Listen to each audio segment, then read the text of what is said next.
नमस्कार दोस्तों, आपका स्वागत है दृष्टि आईएएस एडिटोरियल एनालिसिस के एक नए एपिसोड में। इस एडिटोरियल एनालिसिस में हम तीन चीजें करते हैं। पहला, एडिटोरियल का यूपीएससी सिलेबस के साथ लिंक स्थापित करना।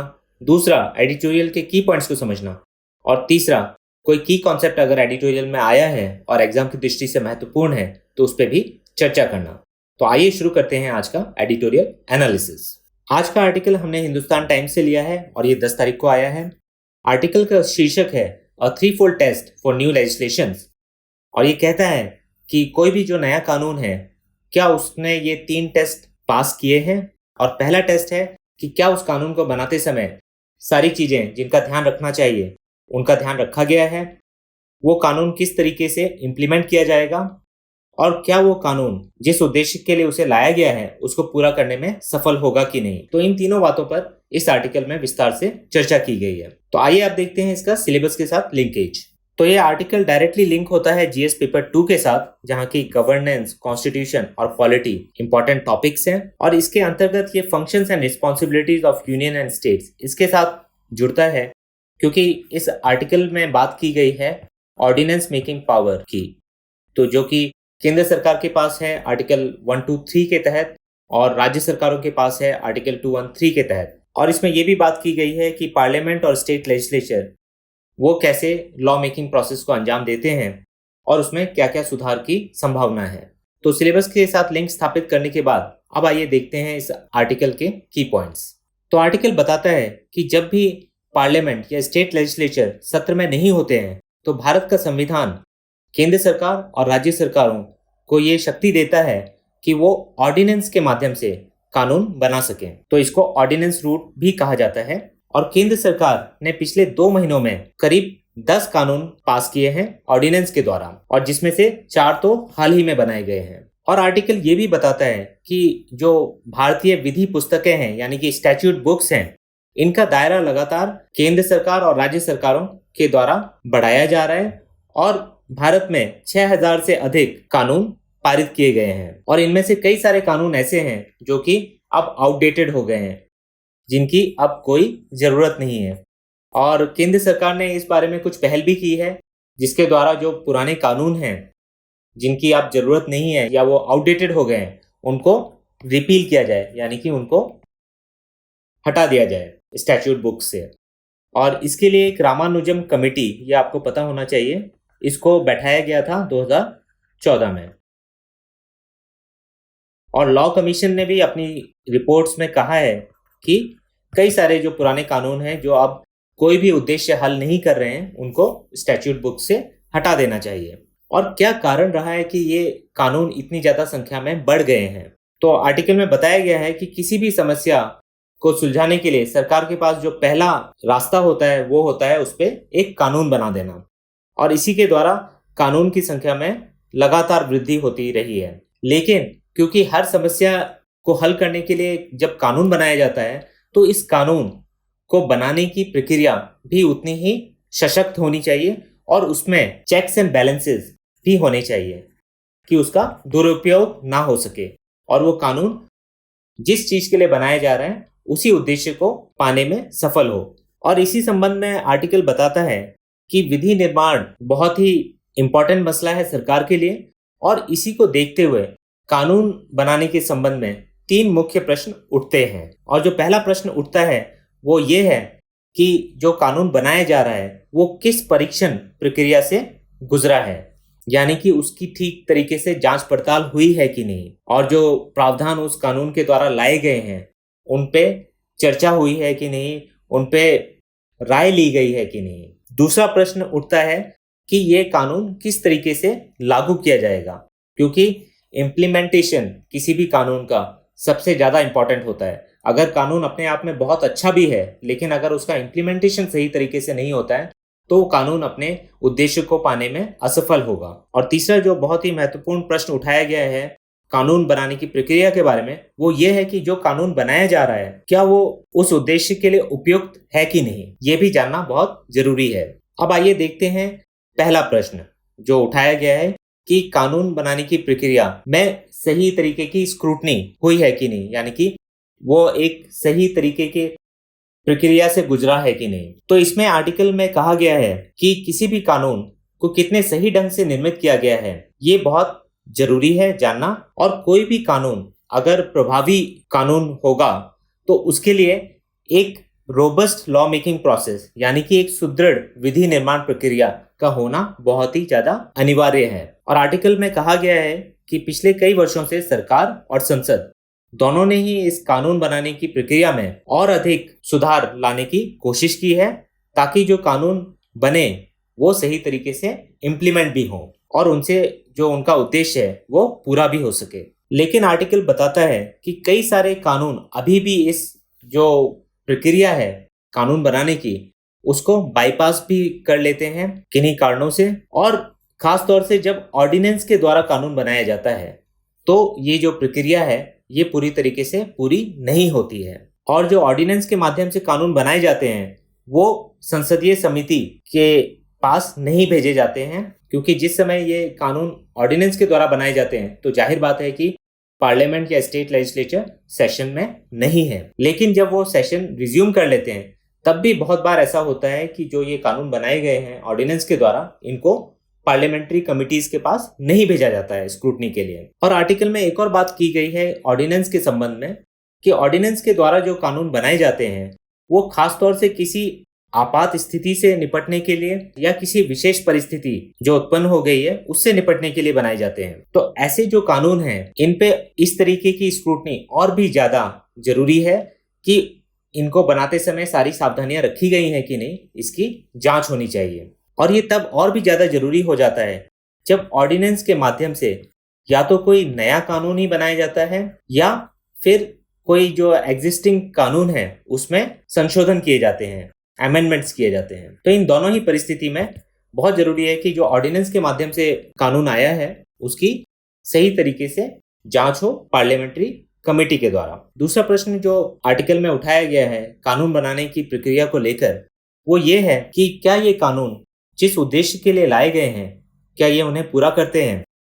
तो इसमें दो उदाहरण भी दिए गए हैं। एक है अंतरराज्यीय प्रवासी श्रमिक अधिनियम 1979 जिसे inter state migrant workman act 1979 भी कहा जाता है अंग्रेजी में। तो इस कानून को जब लाया गया था तो इसका उद्देश्य प्रवासी श्रमिकों के शोषण को रोकना था। और इस एक्ट के अंतर्गत ही ये स्वीकार किया गया है कि कई सारे जो श्रम कानून हैं उनके प्रावधानों का पालन नहीं किया जा रहा है और इसीलिए इस कानून को लाने की जरूरत पड़ी है। तो आर्टिकल में ये कहा गया है कि जब कानून के इंट्रोडक्शन में खुद ही ये बताया जा रहा है कि जो पहले से भी श्रमिक लोगों के लिए कानून है उनका सही तरीके से पालन नहीं हो रहा है तो इससे ये बात पता चलती है कि देश में कई सारे ऐसे कानून हैं जो कि अपने उद्देश्य को पाने में असफल रहे हैं, विफल रहे हैं और उनको या तो बदल दिया जाना चाहिए या उनको हटा देना चाहिए स्टैट्यूट बुक से और उनकी जगह नए कानून जो कि इफेक्टिव हो, जो कि प्रभावशाली हो, उनको लाना चाहिए। और इसी तरीके से एक और कानून का एग्जाम्पल दिया गया है जो कि मैनुअल स्कैवेंजिंग यानी कि मैला ढोने से संबंधित है और इस अमानवीय प्रथा के उन्मूलन के लिए ये कानून है। और जब इसको पारित किया गया था तो इसमें भी ये स्वीकार किया गया था कि 20 वर्ष पहले भी इस संबंध में बनाया गया कानून है लेकिन वो प्रभावी नहीं है। तो इस तरीके से पता चलता है कि कितने सारे कानून जो बने हैं उन्होंने जिस उद्देश्य के लिए वो बने थे उनको पूरा नहीं किया है। और आर्टिकल ये बात कहता है स्पष्ट रूप से कि इससे ये पता चलता है कि कानून बना देना ये गारंटी नहीं देता कि किसी समस्या का हल हो गया है और ये खास तौर से सरकार को ध्यान में रखने वाली बात है। और जब भी कोई नया कानून पारित होता है तो शुरुआती उत्साह रहता है उस कानून को लेकर, लेकिन ये भी सुनिश्चित करना जरूरी है कि कोई नियमित परीक्षण हो उस कानून को जिसे पास किया गया है कि उसका क्या प्रभाव पड़ा है और क्या वो अपने उद्देश्य को पाने में सफल रहा भी है कि नहीं और क्या उस कानून में अब कोई संशोधन करने की आवश्यकता है या नहीं। और इसमें एक बहुत अच्छा उदाहरण दिया गया है कि वर्ष 2019 में उपराष्ट्रपति श्री एम वेंकैया नायडू जी ने बात की है कि जो भी कानून बने उसका एक पोस्ट लेजिस्लेटिव इम्पैक्ट असेसमेंट जरूर होना चाहिए।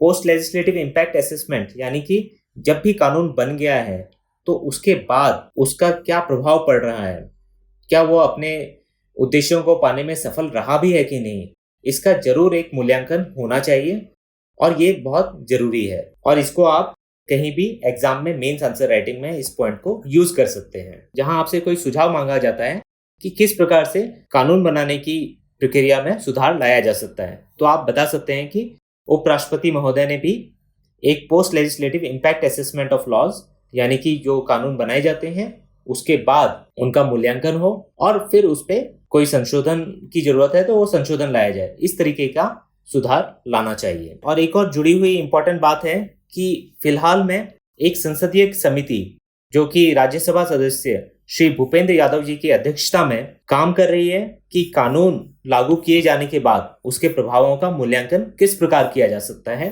तो इस मुद्दे पे ये समिति भूपेंद्र यादव जी की अध्यक्षता में काम कर रही है और अपनी रिकमेंडेशन देगी। और इससे क्या फायदा होगा? इससे ये फायदा होगा कि जो कानून बनाने के पीछे की मंशा है, यानी कि इंटेंशन है, और जो कानून के इम्प्लीमेंटेशन के बाद उसका इम्पैक्ट होता है, तो इसके बीच में जो गैप है, इस गैप को दूर करने में सहायता मिलेगी कि कानून की मंशा और कानून का जो क्रियान्वयन होता है तो उसके बीच में जो गैप रह जा रहा है तो उसको दूर करने में इससे सहायता मिलेगी। अब देखते हैं तीसरा प्रश्न। तो तीसरा प्रश्न जो आर्टिकल में उठाया गया है कि जो कानून बनाया जा रहा है क्या वो अपने उद्देश्य को पूरा करने में समर्थ है कि नहीं। तो यहाँ आर्टिकल में एक एग्जाम्पल दिया गया है कि 1960s में दो अमेरिकी शिक्षाविदों जिनका नाम कपलम और मैस्लो था, उन्होंने एक फ्रेज को काफी पॉपुलर बनाया और वो फ्रेज है अंग्रेजी में कि if all you have is a hammer everything looks like a nail, जिसका हिंदी में मतलब है कि यदि आपके पास एक हथौड़ा है तो आपको जितनी भी समस्याएं हैं वो सारी एक कील की भांति लगती हैं और आप सभी समस्याओं का हल करने के लिए सिर्फ हथौड़ा चलाएंगे। और यहाँ इससे संदर्भ ये है कि सरकार कभी कभी कुछ कानूनों का अनुसरण इसी तरीके से करती है कि अगर कानून बना हुआ है तो बिना ये देखे कि क्या वो कानून उस चीज के लिए उपयुक्त है या नहीं, सिर्फ उसे अप्लाई कर दिया जाता है। और यहाँ एक एग्जाम्पल सेडिशन लॉ का भी लिया जा सकता है, जो राजद्रोह के मामले रजिस्टर होते हैं।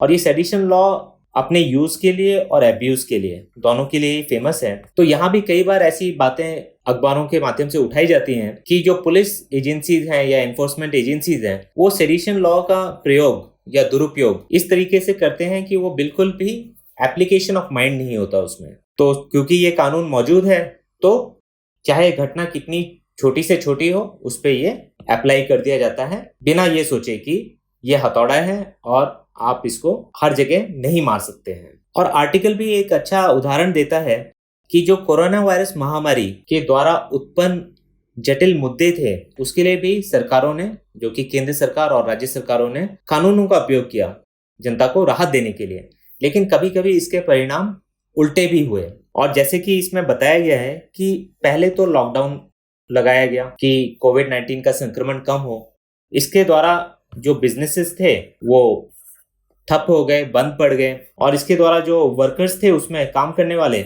उनके पास रोजगार नहीं रहा। और सरकार ने वर्कर्स की हेल्प के लिए सोचा कि बिजनेसेस को ये आदेश दिया कि आपको लॉकडाउन के पीरियड में भी वर्कर्स को पूरी तनख्वाह देनी पड़ेगी। अब बिजनेसेस के पास भी कोई आय का स्रोत नहीं था क्योंकि लॉकडाउन चल रहा था, तो उन्होंने सुप्रीम कोर्ट का रुख किया और सुप्रीम कोर्ट ने बिजनेसेस की फाइनेंशियल कंडीशन को देखते हुए सरकार को ये हिदायत दी कि आप इनके खिलाफ कोई एक्शन नहीं लेंगे। और इस वजह से क्या हुआ कि वर्कर्स के पास कोई चारा नहीं बचा और वो अपने घरों के लिए पलायन कर गए। और अब जब लॉकडाउन धीरे धीरे से उठाया जा रहा है और बिजनेसेस दोबारा से शुरू कर रहे हैं, अपने आप को ओपन कर रहे हैं, तो सबसे बड़ी समस्या आ रही है कि अब वर्कर्स की शॉर्टेज है। और यहाँ फिर से सरकारों ने, खासतौर से कुछ राज्य सरकारों ने कानून का सहारा लिया और जो 8 घंटे की शिफ्ट होती है उसको 12 घंटे की शिफ्ट बना दी कि अगर मजदूर कम है तो कम मजदूरों से आप ज्यादा काम ले लीजिए।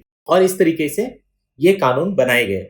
और आर्टिकल ये बताता है कि ऐसे समय में इस तरीके से जो कानून के द्वारा फ्लिप फ्लॉप हुआ है कि पहले कुछ बनाया गया, फिर उसके बाद उसको वापस लिया गया, फिर दूसरा कानून लाया गया, तो इस तरीके से जो कानून बनाने की प्रक्रिया है उसके साथ खिलवाड़ होता है और ये नहीं किया जाना चाहिए। और आर्टिकल ये भी कहता है कि ये सारी चीजें हम जब चीजों को हाइंडसाइट में देख रहे हैं, यानी कि जो चीजें घटित हो चुकी हैं, जब उन्हें हम आज के दृष्टि से देख रहे हैं, तब हम इस निष्कर्ष पे पहुंच सकते हैं कि शायद ये फैसले जो सरकारों ने लिए वो सही नहीं थे या बहुत ही उपयुक्त नहीं थे।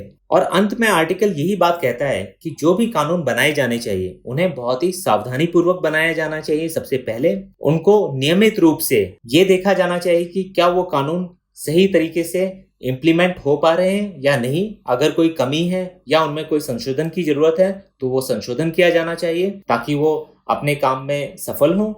और तीसरा, इन कानूनों का विवेकपूर्ण ढंग से प्रयोग किया जाना चाहिए और इस तरीके से प्रयोग नहीं किया जाना चाहिए कि अगर एक कानून बना दिया है तो चाहे मामला कुछ भी हो उसको बिना कुछ देखे सोचे उसको अप्लाई कर दिया जाए सारी समस्याओं पर। तो उस तरीके की नीति नहीं होनी चाहिए। एक one size fits all approach बिल्कुल नहीं होनी चाहिए। तो अगर इन तीनों चीजों का ध्यान रखा जाता है कि कानून को सावधानी पूर्वक बनाया जाए, उसको नियमित रूप से संशोधित किया जाए जब जब उसमें जरूरत हो, और तीसरा उसको विवेकपूर्ण ढंग से अप्लाई किया जाए, तो कानून बनाने की प्रक्रिया में भी सुधार होगा और इससे गवर्नेंस में भी इंप्रूवमेंट आएगा, सुधार आएगा। तो ये थे इस आर्टिकल के की पॉइंट्स। अब आइए देखते हैं की कॉन्सेप्ट्स। तो आज हम की कॉन्सेप्ट्स में देखेंगे कि किस तरीके से कानून बनाया जाता है पार्लियामेंट में, और ये पीटी के दृष्टि से बहुत ही महत्वपूर्ण टॉपिक है। तो जो ऑर्डिनरी बिल होते हैं वो 5 स्टेजेस में पास होते हैं पार्लियामेंट में। पहली स्टेज होती है फर्स्ट रीडिंग। तो पहली रीडिंग में क्या होता है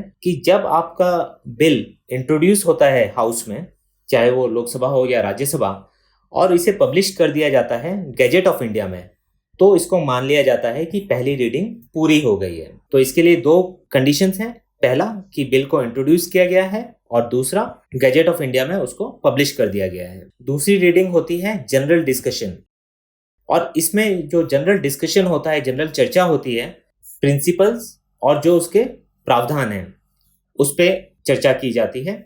यहाँ डिटेल्स, बिल के डिटेल्स पे कोई चर्चा नहीं होती है। और इस स्टेज के बाद बिल को या तो कोई सिलेक्ट कमेटी को भेजा जाता है या ज्वाइंट कमेटी को।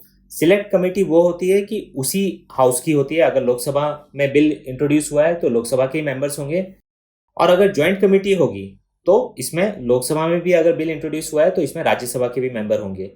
तो इस तरीके से सिलेक्ट और ज्वाइंट कमेटी में यह फर्क है। और कमेटी स्टेज में बिल को डिटेल्स में देखा जाता है, परखा जाता है, और इस स्टेज में जो प्रोविजंस यानी कि प्रावधान है बिल के, उनको अमेंड किया जा सकता है, उनमें संशोधन लाया जा सकता है। लेकिन जो बिल के अंडरलाइंग प्रिंसिपल्स हैं उनको नहीं बदला जा सकता है, कि जिन सिद्धांतों पे वो बिल आधारित है उनको आप नहीं बदल सकते हैं। और यहाँ जब स्क्रूटनी पूरी हो जाती है, डिस्कशन पूरा हो जाता है, तो बिल को वापस हाउस के पास भेज दिया जाता है। अब शुरू होती है कमिटी स्टेज के बाद कंसिडरेशन स्टेज। इसमें जो हाउस है वो जो बिल के प्रावधान है उनको क्लॉज बाय क्लॉज डिस्कस करता है और वोट भी करता है उन पे। इसके बाद आता है थर्ड रीडिंग। थर्ड रीडिंग में सिर्फ ये होता है कि डिबेट सिर्फ इस बात पे होती है कि बिल को एक्सेप्ट किया जा रहा है या रिजेक्ट किया जा रहा है। इस स्टेज में कोई भी अमेंडमेंट अलाउ नहीं होता है। ये बहुत ही इंपॉर्टेंट है। और जब बिल पास हो जाता है तो इसको जो प्रिसाइडिंग ऑफिसर होते हैं हाउस के, अगर लोकसभा है तो स्पीकर और राज्यसभा है तो चेयरमैन, वो फिर इसको ऑथेंटिकेट करते हैं कि ये बिल इस हाउस ने पास कर दिया है, और उसको ट्रांसमिट कर दिया जाता है दूसरे हाउस के पास। तो बिल जब दूसरे हाउस में पहुंचता है तो फिर से वो 3 स्टेजेस रिपीट हो जाती हैं, और अगर ये हाउस भी इस बिल को पास कर देता है तो फिर इसको प्रेसिडेंट के पास उनकी स्वीकृति के लिए भेजा जाता है। अगर डेडलॉक होता है, यानी कि एक हाउस बिल को पास कर रहा है और दूसरा हाउस बिल को पास नहीं कर रहा है, तो ऐसी डेडलॉक की स्थिति में ज्वाइंट सिटिंग का प्रावधान है, और ये आता है आर्टिकल 108 के अंतर्गत। ये आपको पता होना चाहिए। और ये ज्वाइंट सिटिंग को कॉल करते हैं प्रेसिडेंट समन करते हैं। और प्रेसिडेंट के पास जब बिल जाता है तो या तो वो उसको स्वीकृति देंगे या वो अपनी स्वीकृति को विदहोल्ड भी कर सकते हैं, जिसको वीटो पावर कहा जाता है प्रेसिडेंट का। या फिर वो बिल को वापस भेज सकते हैं हाउस के पास कि आप इसको पुनर्विचार करिए। और अगर प्रेसिडेंट अपने असेंट दे देते हैं बिल को, तो बिल एक एक्ट में तब्दील हो जाता है, तो वो अधिनियम बन जाता है। तो ये था आज के की कॉन्सेप्ट्स में। अब आइए देखते हैं किस प्रकार के सवाल आपसे पूछे जा सकते हैं प्रीलिम्स और मेंस में। तो प्रीलिम्स में आपसे पूछा जा सकता है बिल किस तरीके से पास होता है पार्लियामेंट में, क्या क्या स्टेजेस हैं। तो आपको पता है कि 5 स्टेजेस हैं, तो इसके बारे में आपको ठीक ठाक जानकारी होनी चाहिए। किस स्टेज में अमेंडमेंट अलाउड है, किस स्टेज में अमेंडमेंट अलाउड नहीं है। इस तरीके की चीजों पे प्रश्न बन सकता है और पूछा जाता है। ज्वाइंट सिटिंग कब कब हो सकती है, कब कब नहीं हो सकती है, ये भी आपको पता होना चाहिए। जैसे कि अगर कोई मनी बिल है तो ज्वाइंट सिटिंग नहीं होती है, मनी बिल आपको ये भी पता होना चाहिए कि आर्टिकल 110 के अंतर्गत आता है, ज्वाइंट सिटिंग आर्टिकल 108 के अंतर्गत आती है। तो ऐसे कुछ इंपॉर्टेंट आर्टिकल्स भी आपको याद होने चाहिए। और जब कोई कॉन्स्टिट्यूशनल अमेंडमेंट बिल होता है तब भी ज्वाइंट सिटिंग अलाउड नहीं है। फिर बात होती है वीटो पावर्स ऑफ प्रेसिडेंट की। तो प्रेसिडेंट के पास जो वीटो पावर है उसके बारे में भी आपको जानकारी होनी चाहिए। यहाँ एक प्रेसिडेंट के पास पॉकेट वीटो भी रहता है, तो ये क्या होता है, ऐसी चीज़ों के बारे में आपको पता होना चाहिए। पार्लियामेंट्री कमिटीज़ पे भी क्वेश्चन आ सकता है कि उनका कंपोजिशन क्या होता है, उनके चेयरपर्सन कैसे अपॉइंट होते हैं, इस तरीके की चीज़ें आपको मालूम होनी चाहिए। ऑर्डिनेंस पे भी सवाल पूछा जा सकता है कि कौन कौन से आर्टिकल इससे संबंधित हैं। तो आर्टिकल 123 के माध्यम से केंद्र सरकार और आर्टिकल 213 के माध्यम से राज्य सरकारें ऑर्डिनेंस पास कर सकती हैं। और सेशंस ऑफ पार्लियामेंट भी आपको पता होनी चाहिए कि कौन कौन से सेशन होते हैं, कौन सा सबसे छोटा सेशन होता है, और इस तरीके की बातें आपको मालूम होनी चाहिए। तो पॉलिटी से काफ़ी क्वेश्चन पूछे जाते हैं प्रीलिम्स में, और आपको इनके लिए तैयार होना चाहिए। अगर मेंस की बात की जाए तो सवाल आपसे पूछा जा सकता है कि ऑर्डिनेंस मेकिंग पावर्स जो हैं इनका उपयोग और दुरुपयोग किस प्रकार से हो रहा है, तो इस पे आप प्रकाश डालिए। तो आपको पता होनी चाहिए कि कब कब इसका उपयोग जरूरी है और कहाँ कहाँ इसका दुरुपयोग कभी कभी सरकारों के द्वारा किया जाता है। फिर आपसे ये भी पूछा जा सकता है कि आप जो कानून बनाने की प्रक्रिया है इसमें कुछ सुधार सजेस्ट कर सकते हैं और सरकार ने क्या क्या कदम उठाए हैं। तो आप पोस्ट लेजिस्लेटिव इम्पैक्ट इवैल्यूएशन वाली बात जो वाइस प्रेसिडेंट जी ने कही है उस तरीके के एग्जाम्पल दे सकते हैं। और जैसा कि इस आर्टिकल में भी बताया गया है कि काफ़ी सावधानी पूर्वक लॉ को बनाना चाहिए, कानून को बनाना चाहिए, और उसके इम्प्लीमेंटेशन कैसी हो रही है ऑन द ग्राउंड्स उस पर फीडबैक लेना चाहिए और उसके हिसाब से कानून में संशोधन भी लाने चाहिए। जो ऑब्सलीट आउटडेटेड लॉज हैं उनको हटा देना चाहिए। उसके लिए कमेटी भी बैठाई गई है, रामानुजन कमेटी। तो ऐसी बातें को आप बता सकते हैं। और अंत में कि लॉ का जो सटीक प्रयोग होना चाहिए, ऐसा नहीं होना चाहिए कि एक कानून बना दिया और सोचा कि सिर्फ उससे ही सारी समस्या का हल हो जाएगा और उसको हर जगह आप अप्लाई कर रहे हैं चाहे वहाँ उसकी ज़रूरत है या नहीं। तो इस तरीके की चीज़ नहीं की जानी चाहिए। तो इस तरीके के प्रश्नों पे आपको तैयार होना चाहिए। तो ये था आज के एडिटोरियल एनालिसिस में। फिर मिलेंगे एक नए एडिटोरियल के साथ। धन्यवाद।